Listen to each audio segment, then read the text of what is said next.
में भी लगा सकते हैं। जैसे कल मैंने आपसे बात की थी किसमें, स्ट्रेटिफाइड में। स्ट्रेटिफाइड में फर्स्ट हम स्टेटा बनाते हैं और स्टेटा के बाद यूनिट सेलेक्ट करते हैं। यानी स्टेटा ऑलरेडी हमारे पास बने हुए होते हैं। हम एस्टिमेटर लेते हैं समेशन WI/YI वार। ये जो WYI है वो क्या है, नॉन है। WI अपना नॉन है और ये क्या है अपने पास, NI/N। मान लीजिए ये अननोन हो तो फर्स्ट भी एस्टिमेट इसको और उसके बाद इसको एस्टिमेट करेंगे। फर्स्ट भी estimate W size of the strata and after that वो सैंपलिंग लगाएंगे जो हम स्ट्रेटिफाइड सैंपलिंग करनी। तो हमने 2 फेजेज में करी।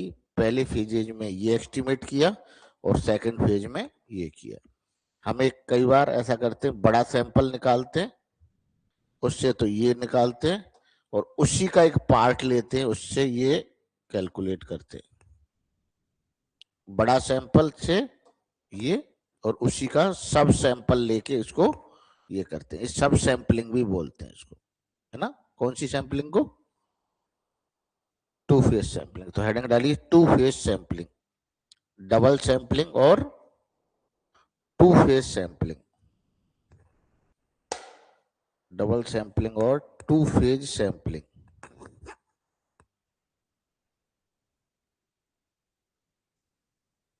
डबल सैंपलिंग और 2 फेज सैंपलिंग लिखिए। In sampling survey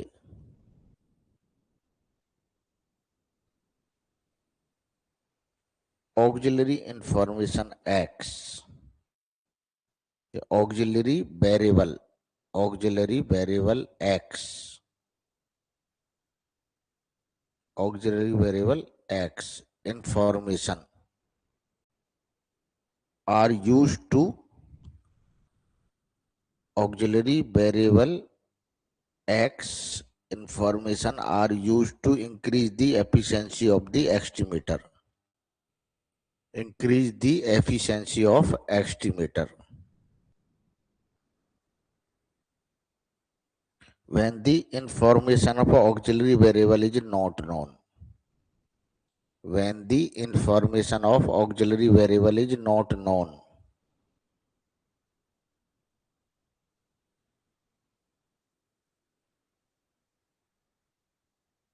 When the information of auxiliary variable is not known.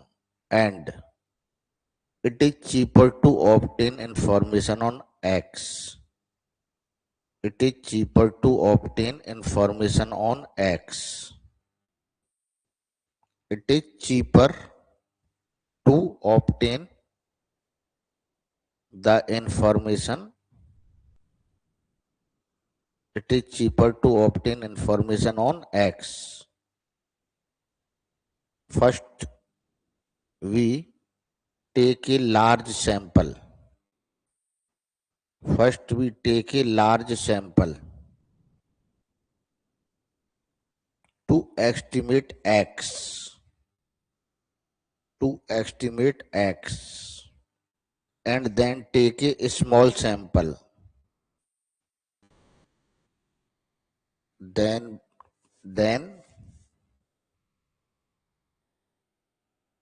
take a small sample, sometime bracket में लिखिए sometime a subsample, sometime a subsample, subsample bracket close है, for measuring the y-variate, for measuring the y-variate.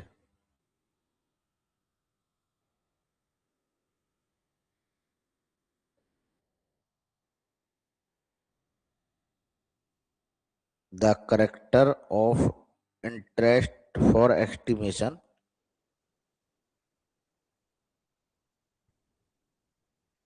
the character of interest for estimation. This technique is known as two-phase sampling or double sampling. This technique is known as two-phase sampling or double sampling.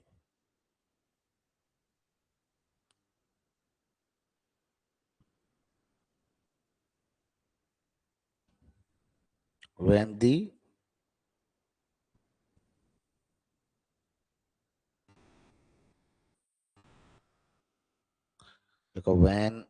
sample for main survey is selected in three or more phases. When the sample for main survey,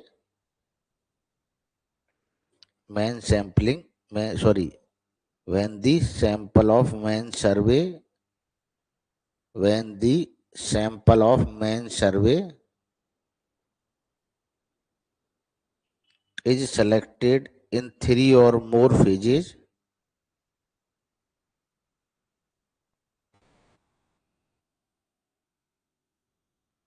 the sampling procedure is termed as multi-phase sampling.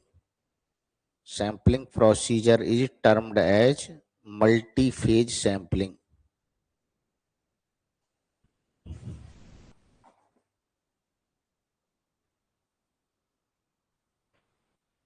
Multi-phase sampling.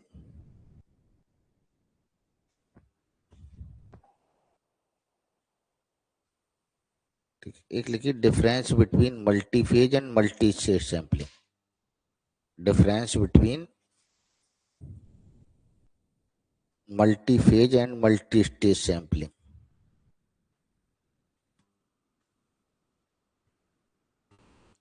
देखो in multiphase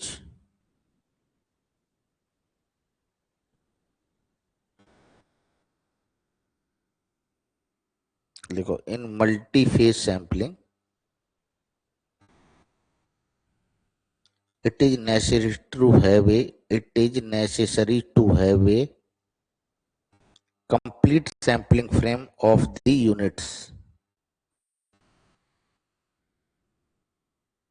Complete sampling frame of the units.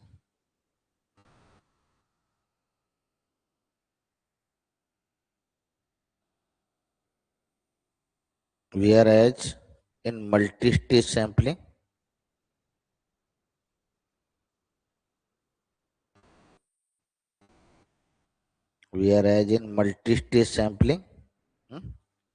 sampling frame of next stage unit is necessary only.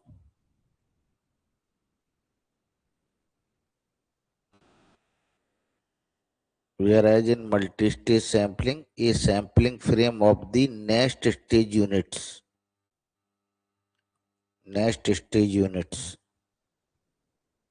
is necessary only for the sample unit. For the sample unit is selected at the stage. For the sample unit selected at the stage. Selected at the stage. जैसे आपसे बात कहूं, हम double sampling कर रहे हैं, जैसे multi stage कर रहे हैं. तो मल्टी स्टेज कैसे कर रहे हैं? मल्टी स्टेज में क्या कर रहे हैं हम?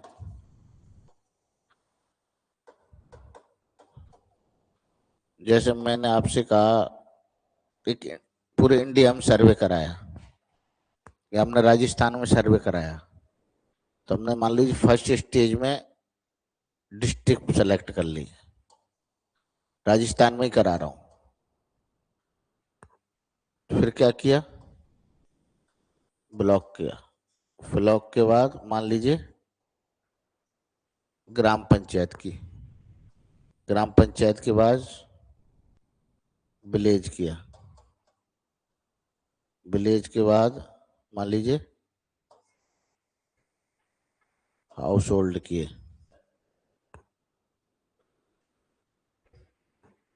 काई के लिए अभी अगली क्लास होगी ऐसो की, एक बार बैठ जा। ये दूसरे सब्जेक्ट की क्लास है एक्चुअली, ये आईएएस की क्लास है। अभी नेक्स्ट क्लास होगी 8 बजे। हाँ, हाउस होल्ड,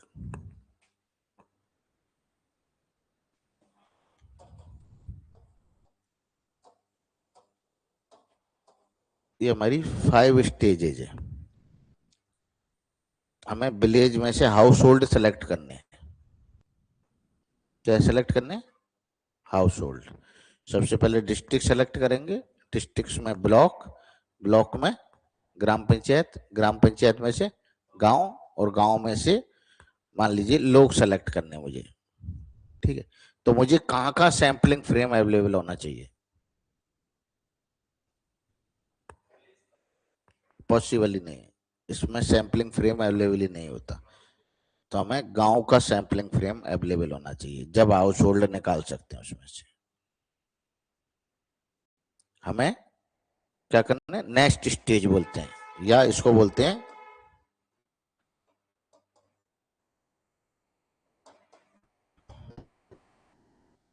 अल्टीमेट स्टेज और नेक्स्ट स्टेज। गांव में से ही तो घर निकालेंगे, तो पूरे घर आपके पास अवेलेबल होंगे, उसमें से हमें यूनिट चुननी है। नहीं, ग्राम पंचायत का होगा ही नहीं अवेलेबल। ग्राम पंचायत में तो बहुत सारे गांव होंगे। मान लीजिए ग्राम पंचायत में 10 गांव हैं, बहुत सारी ग्राम पंचायत है। ब्लॉक में करीब 25 से 30 ग्राम पंचायत होती हैं, तो हमें 25 से 30 का हमारे डेटा नहीं होगा। हमें किसका होगा? सिर्फ गांव का, जिस गांव में से हमें लोग लेने। ओके, तो इसको बोलते हैं नेक्स्ट स्टेज और अल्टीमेट स्टेज। जबकि 2 फेज में हमें जिसका कर रहे हैं उसका सैंपलिंग फ्रेम अवेलेबल होना चाहिए, जब ही कर सकते हैं, अदरवाइज नहीं कर सकते। ओके, ये वाली बात क्लियर है? क्लियर है? कोई कंफ्यूजन है? मल्टी फेज अभी बताया ना, कि हम पहले एक चीज निकाल रहे हैं, फिर उससे दो, फिर तीसरा, चौथा, अलग, वो अलग चीज। इसमें सैंपलिंग फ्रेम होगा, हर जगह ही होना चाहिए। हाँ, इसमें हर जगह का ही अवेलेबल होना चाहिए। कौन सी वाली में? मल्टी फेज में हर जगह का होना चाहिए, सबका भी होना चाहिए। यदि मल्टी, कौन सी कर रहे हो? मल्टी फेज कर रहे हैं, ठीक है। लिखिए आगे, double sampling for stratification, double sampling for, double sampling for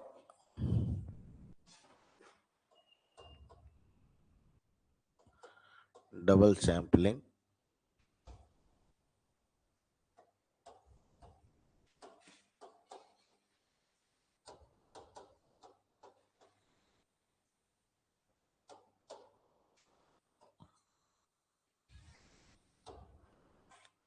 double sampling for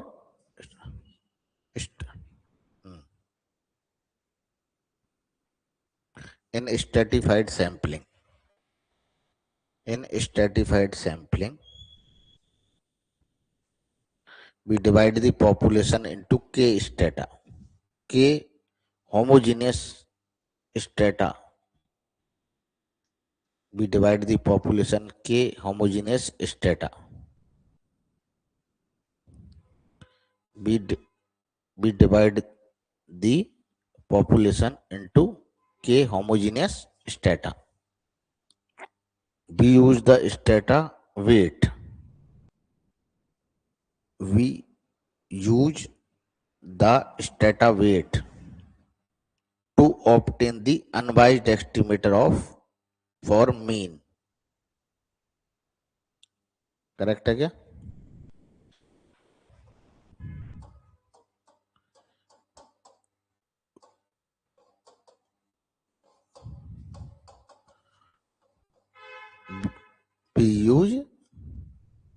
we use strata weight,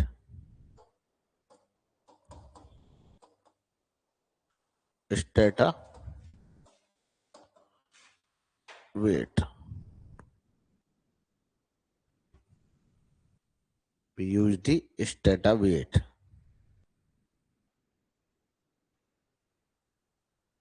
correct है?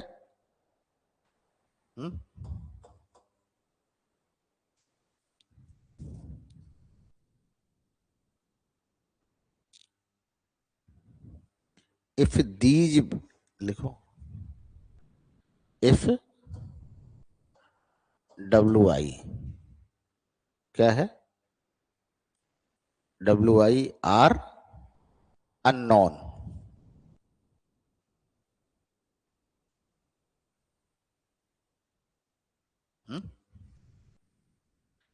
if wi are unknown, we can't estimate the stratified sampling, can't estimate the stratified sampling, या can't estimate कर लें, या we cannot use the stratified sampling. So in this situation we use double sampling. In this situation we use double sampling.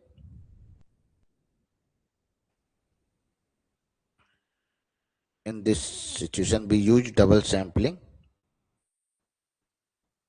First we select N1 units. First we select N dash unit.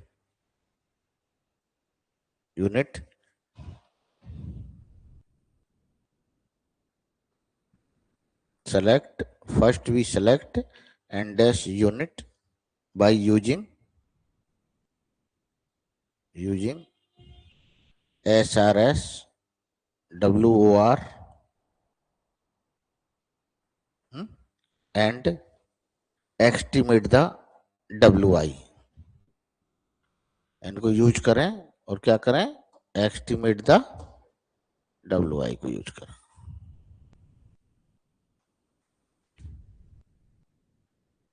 Correct है? उसके बाद क्या करें? And then further selecting ए सब sample of N unit. दोनों वे में हो सकते हैं, इसमें से भी हो सकता है और अलग से भी एन यूनिट सेलेक्ट हो सकते हैं, दोनों वे में कर सकते हैं। ये जो हमने पहले निकाला है, इससे तो क्या निकाल लिया, मान लीजिए WI, फिर हमने क्या निकाला, दूसरा निकाला, उससे क्या निकाल लिया, YI बार है। एन डैश में से एक स्मॉल एन निकाल लें, क्या? अरे एन डैश से तो क्या निकालेंगे, ये मैं ये कह रहा हूं, एन डैश में से एक सैंपल निकाल लें, उससे भी यूज कर सकते हो और अलग से भी एन का सैंपल ले सकते हो। हाँ, एक तरीका है कि एक 100 यूनिट सेलेक्ट करी और उससे हमने क्या निकाल लिया, WI। ठीक है, एक इसमें से ही 40 यूनिट 100 में से 40 कर ली और उससे हमने YI बार निकाल लिया। एक तरीका तो ये है। दूसरा तरीका 100 तो ये निकाल ली, 40 यूनिट और निकाल ली पॉपुलेशन से और उससे YI बार निकाल लिया। दोनों वे में कर सकते हैं। करेक्ट है? इससे भी सब सैंपल निकाल सकते हैं और डायरेक्ट भी दूसरा सैंपल सेलेक्ट कर सकते हैं। करेक्ट है? पहला सैंपल से क्या एस्टिमेट किया, WI weight of the strata, और दूसरे से एस्टिमेटर हुआ। करेक्ट है ये बात? लिख लिया अपन ने, क्या लिखा?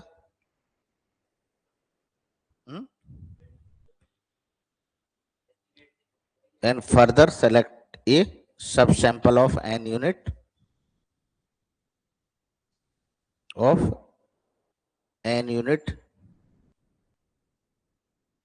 with ni,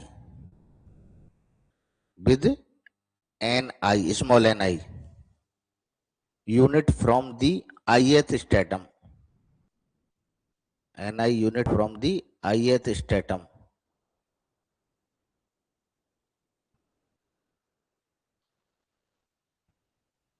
We select the sample in such a way that we select the sample in such a way that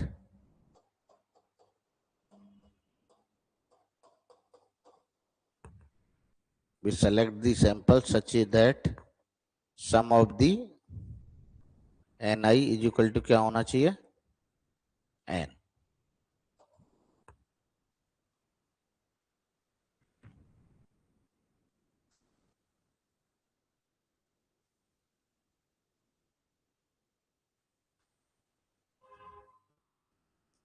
लिखो आगे।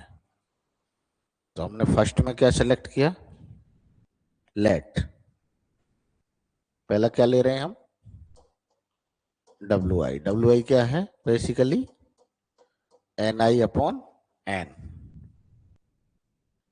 क्या बोलते हैं इसको,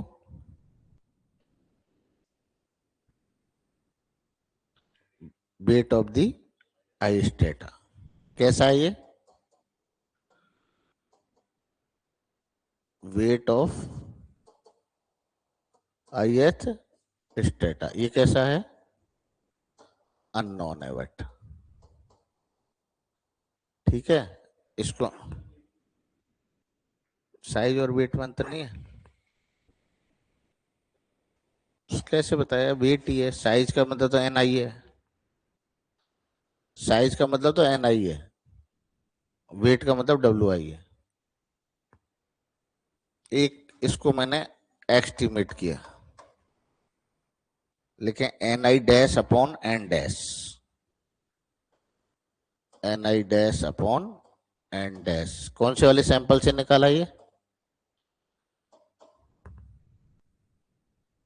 N डैश, यानी फर्स्ट जो सैंपल निकाला था।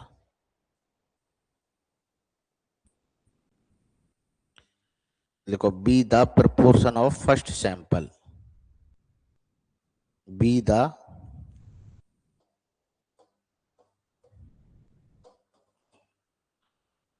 proportion of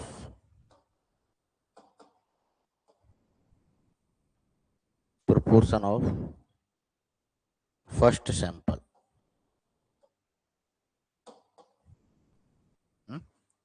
लिखिए,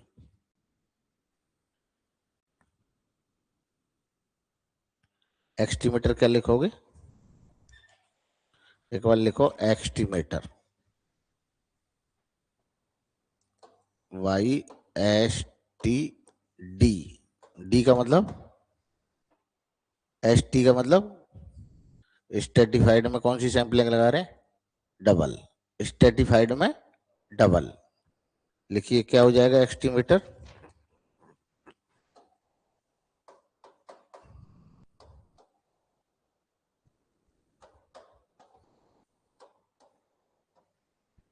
एक आध यूनिट डालिए क्या हमने, 2 नंबर इक्वेशन डाल दीजिए।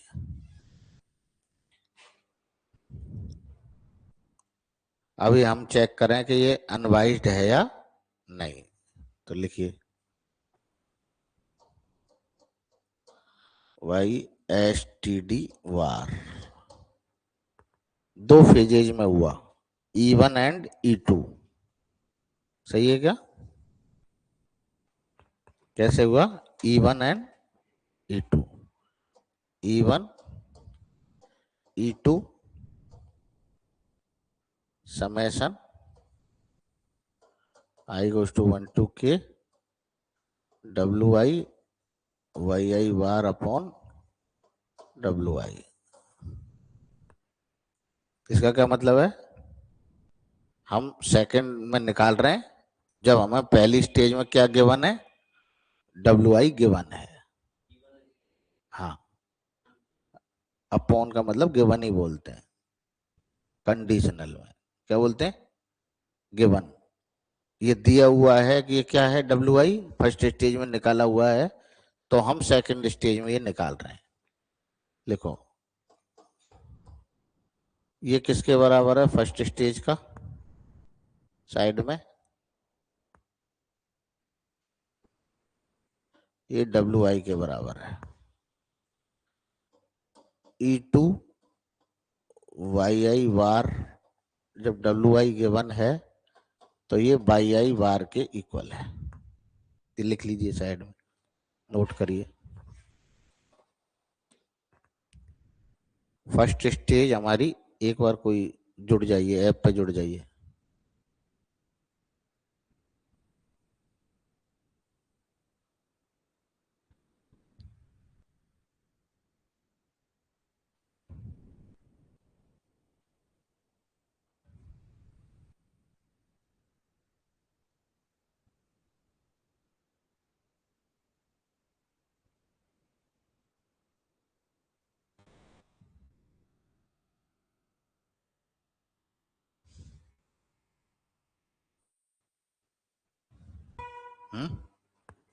तो क्या करें?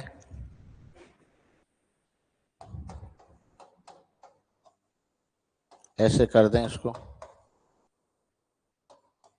डब्ल्यू आई,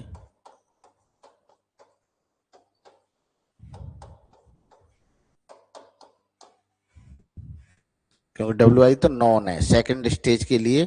सेकंड स्टेज पे कब जाएंगे? पहली बार हम कर लेंगे, जब कर लेंगे तो हमारे पास कैसी होगी वो चीज? नॉन होगी। नॉन होगी तो कैसे काम करेगी वो? एज ए कांस्टेंट काम करेगी। सही है वाली बात? तो इसकी वैल्यू क्या हो गई? भाई आई बार। करो।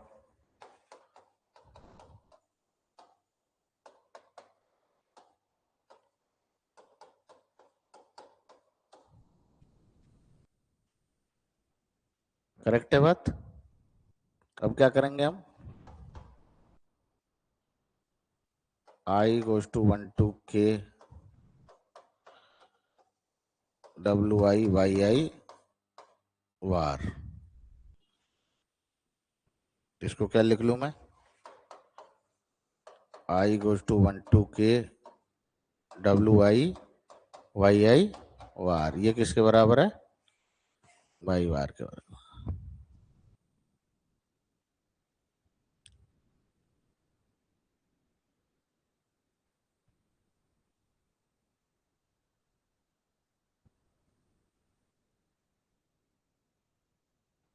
तो कैसा क्या कहें अपन? जो वाई एस टी डी है वो कैसा है? अनवाइज्ड एस्टिमेटर है बाई बार के लिए। करेक्ट है क्या? Y S T D bar is an unbiased estimator for Y bar.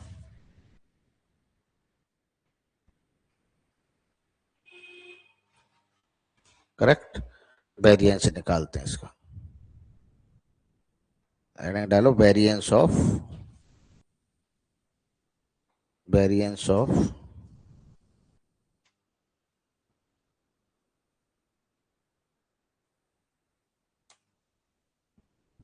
Note कर ली?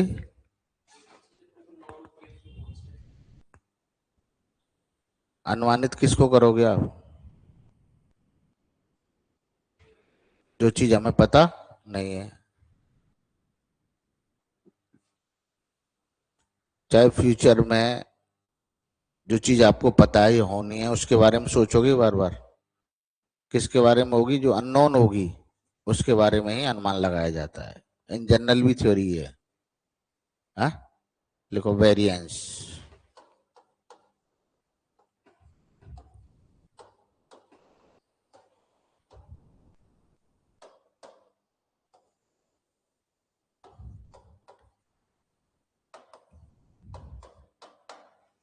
दो फेजेज में हुआ, E1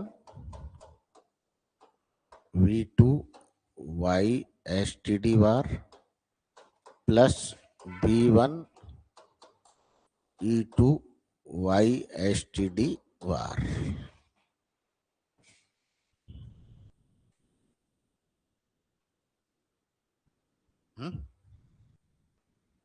एक इसका इक्वेशन नंबर कितनी डाल दो, थर्ड डाल दो। अब एक एक स्टेप निकाल लेते हैं।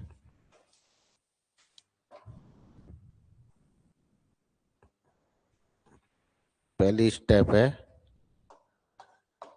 E1 V2 Y S T D, correct है। तो हम कर लें, मान लीजिए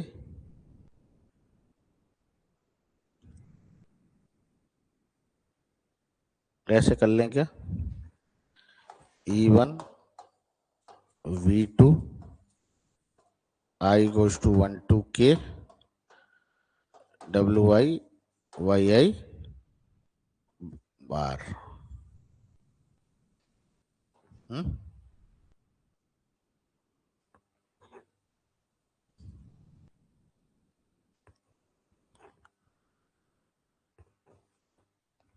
या मान लीजिए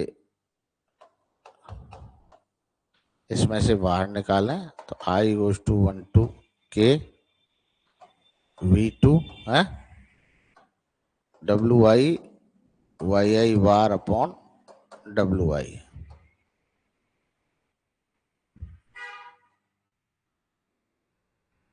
इसका समेशन तो मैंने ले लिया बाहर वेरिएंस में, तो ये WI।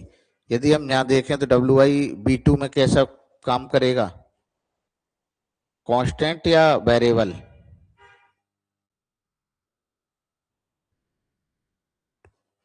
तो वो ये कह रहा है कि इसको हम दो पार्ट में तोड़ सकते हैं। ऐसे लिख सकते हैं हम इसको कि जो E1 है वो तो WI स्क्वायर, E1 तो ये कहाँ जाएगा, ये वाली टर्म बाहर आएगी, कांस्टेंट है। आप इसको एक बार छोड़ दो, मान लो जो छोड़ दो, इसमें दो टर्म है, एक तो WI और YI बार। तो WI कैसा है, फर्स्ट फेज का है, वो कांस्टेंट हो गया, तो वो कहाँ आ गया, बाहर आ गया। जब बाहर आएगा तो ये क्या हो गया, स्क्वायर होके बाहर आएगा, पर E1 पर डिपेंड करेगा, तो इसका फर्स्ट वाली फेज का E1 स्क्वायर, और E2 स्क्वायर किस, B2 किसका होगा, YI बार का। ये हम दोनों वैल्यू निकालनी है हमें इसके लिए, YSTD के लिए। ये मान लीजिए मैं इक्वेशन नंबर 4 डाल दूं, करेक्ट है क्या वाली बात नहीं आता। हमें दोनों टर्म चाहिए, सेकंड फेज के लिए तो Y बार है, और फर्स्ट फेज के लिए क्या है, WI।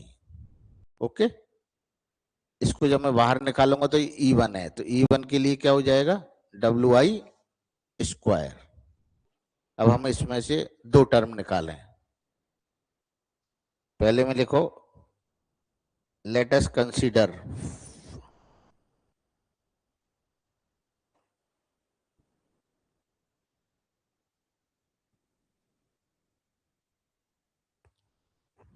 लिख लिया, ये नोट कर लिया।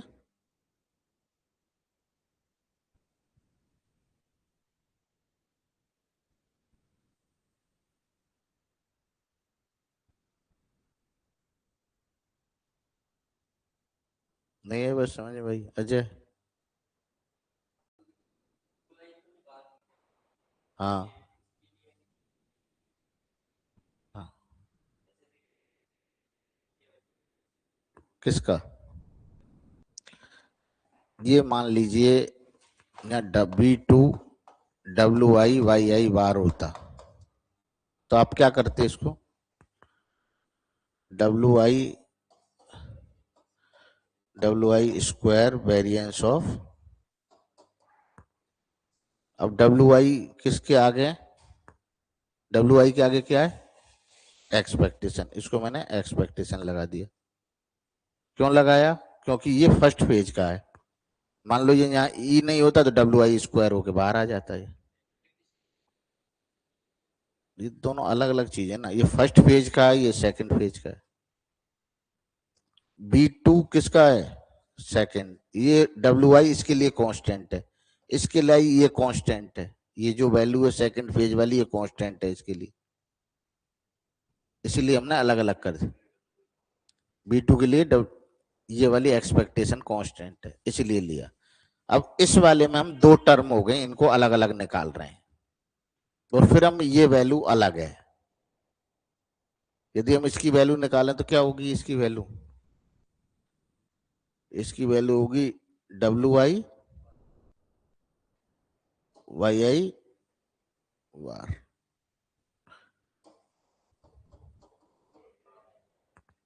यही आएगा, सही है क्या, बात क्लियर है। ये WI कैसा आएगा, छोटा है बड़ा, छोटा ही रहेगा, कांस्टेंट की तरह बाहर आ जाएगा। और ये वैल्यू क्या हो जाएगी, एक्सपेक्टेशन ऑफ YI किसके बराबर हो जाएगा, हम्म हम्म, ठीक है। इसकी वैल्यू निकालते हैं अपन, दो अलग अलग लिखो नीचे।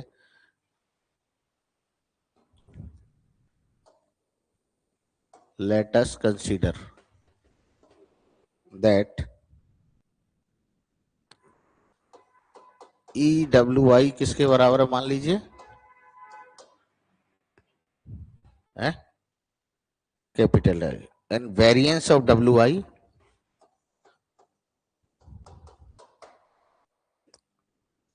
Variance of WI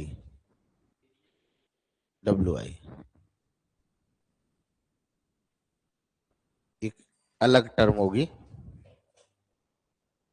G WI 1 minus WI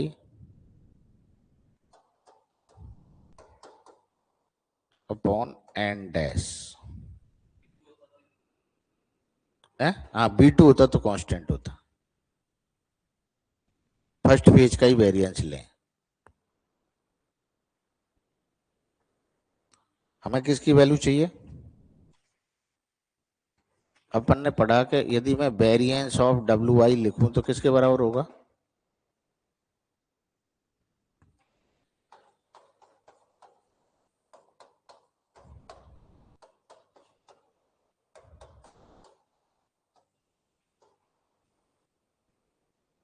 मुझे किसकी वैल्यू चाहिए, बेसिकली चाहिए तो किसके बराबर हो गई EWI square,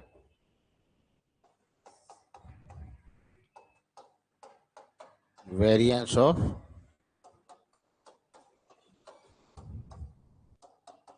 whole square,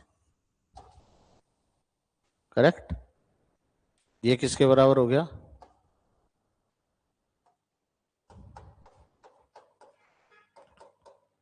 upon N dash plus WI का स्क्वायर,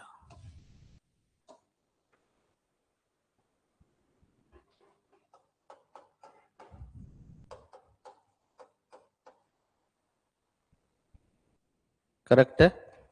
कौन सा इक्वेशन डाल दूं, 4 या 5th, ये किसकी value I, expectation of WI। अब अपने पास एक किसकी वैल्यू रह गई अभी,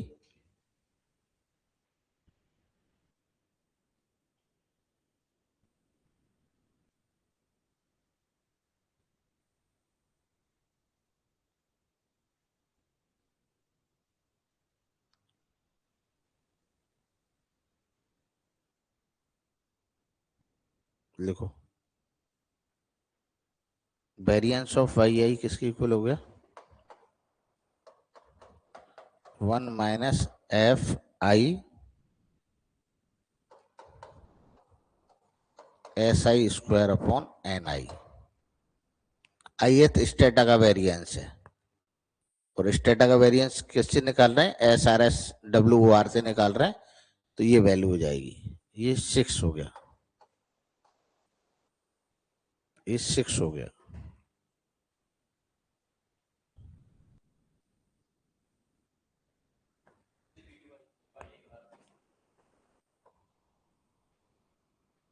ये बेसिकली B2 ही है ये, हमारे अंदर हमने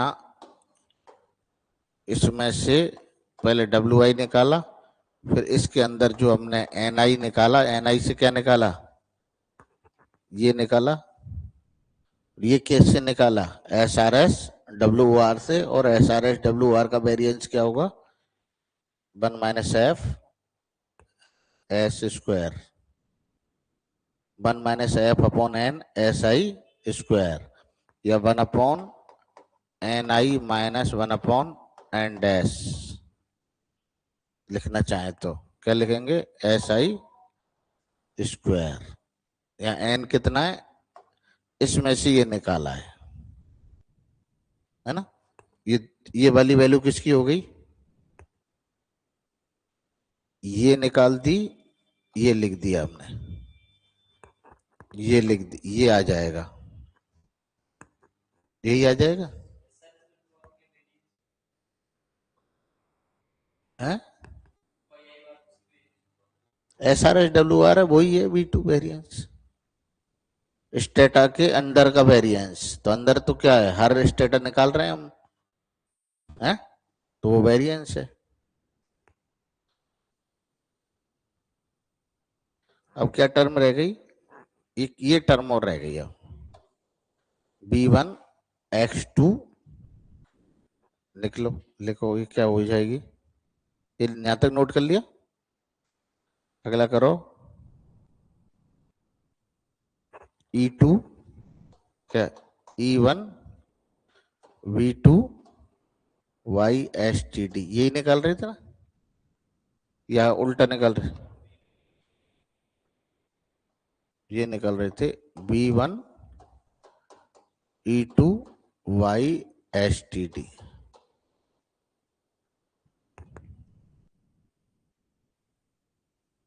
एक काम करते हैं, एक बार एक एक एक चीज निकाल लेते हैं पहले।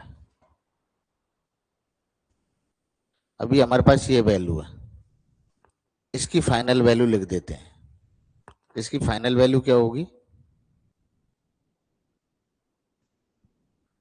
ये लिखा E1 B2 YSTD। क्या लिखूं, ये हमारे पास है summation i goes to E WI² V2, correct. इसकी वैल्यू क्या आई,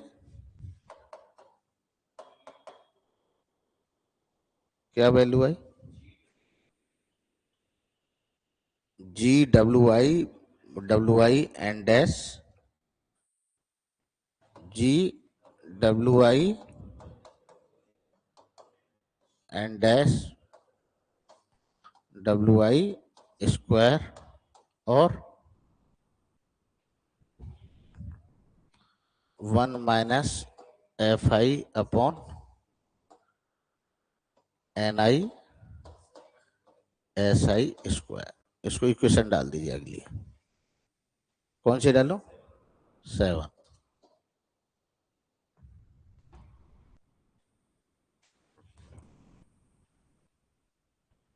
अब अपन को चाहिए B1 E2 YSTD, करेक्ट।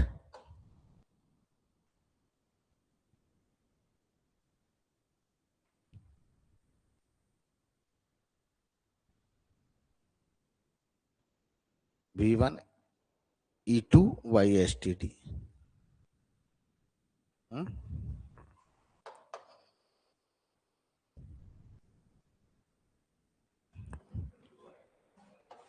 तो क्या लिखेंगे,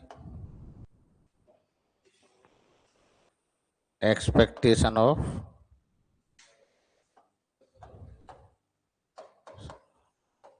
WI, ठीक है। आप ये WI लिखना चाहो तो लिख दो, नहीं तो छोड़ भी सकते हो, है ना। यदि हम इसका लें तो क्या क्या होगा, कौन सा वाला नॉन है,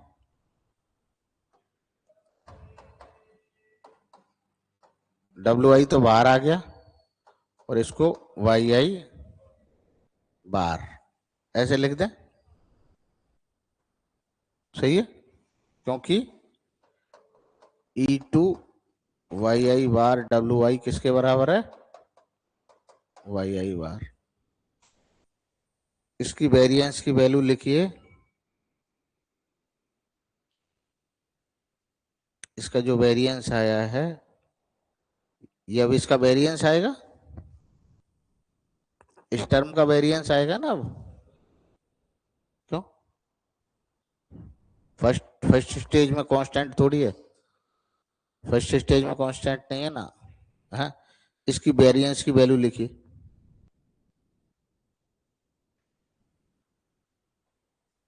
नोट कर लिए यहां तक? आगे लिखे, ये जो वैल्यू है वो है summation I goes to 1 to K WI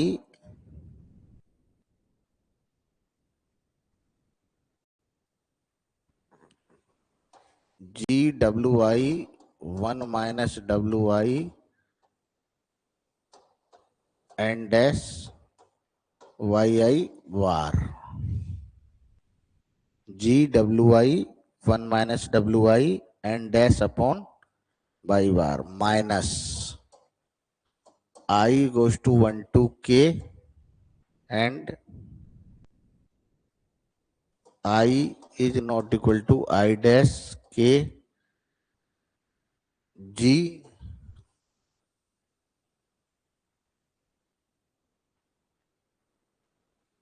by I WI WI dash WI dash YI dash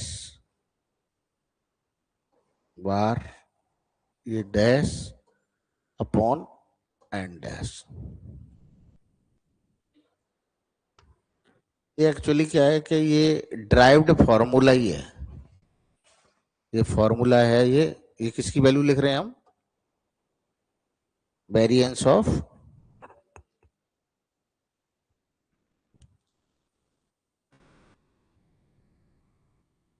पूरे की वैल्यू लिख रहे हैं ना, तो अपन variance of E2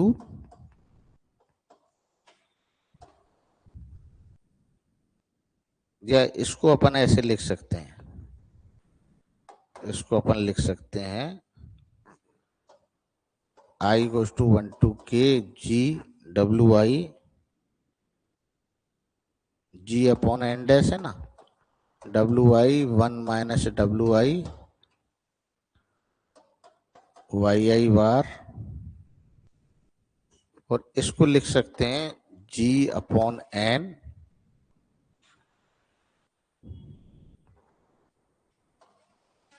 N dash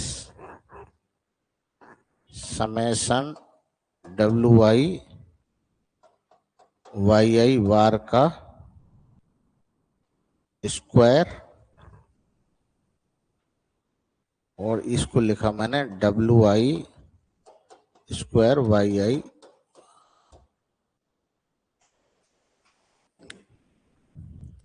देखो ये ऐसे लिखा है अपन ने, जैसे YI इसका मैं स्क्वायर लिखूं, कैसे लिखते हैं इसको?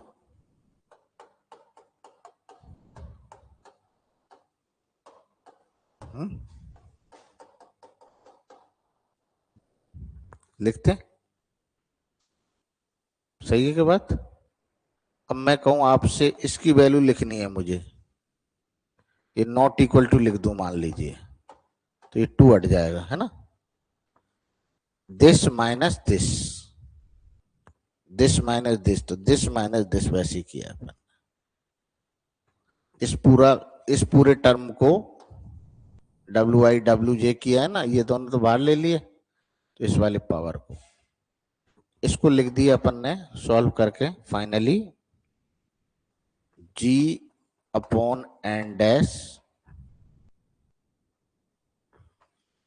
समेशन WI YI बार का square minus summation WI YI bar का होल स्क्वायर, और इसको भी लिख लिया अपने G upon n dash summation WI minus Y bar का होल स्क्वायर। तो एक तरह से मैं आपसे कहूं, आप चाहें तो इसका वेरिएंस क्या लिखें, डायरेक्ट ये फाइनल लिख दें, इन स्टेप्स को क्या कर दें, कट कर दें, इस स्टेप को क्या कर दें, सबको कट कर दें, और इसका इक्वेशन नंबर क्या डाल दूं, 8।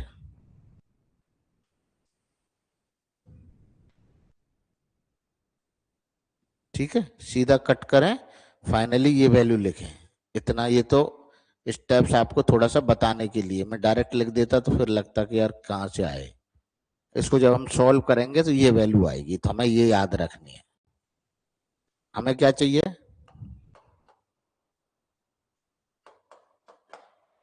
तो क्या होगी पहली टर्म, क्या होगी पहली टर्म, इक्वेशन नंबर 7, ये इक्वेशन नंबर 7। क्या लिख दूं, 12K and dash WI 1 minus WI और प्लस WI स्क्वायर 1 माइनस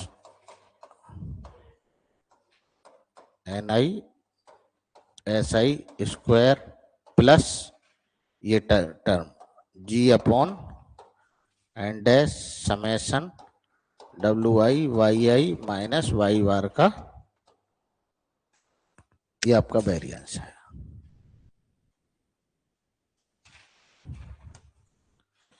ये आपकी कौन सी sampling, double sampling in stratified, है ना।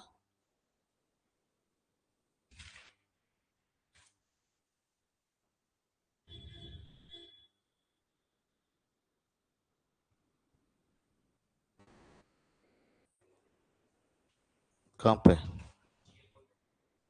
एंडेस ही है।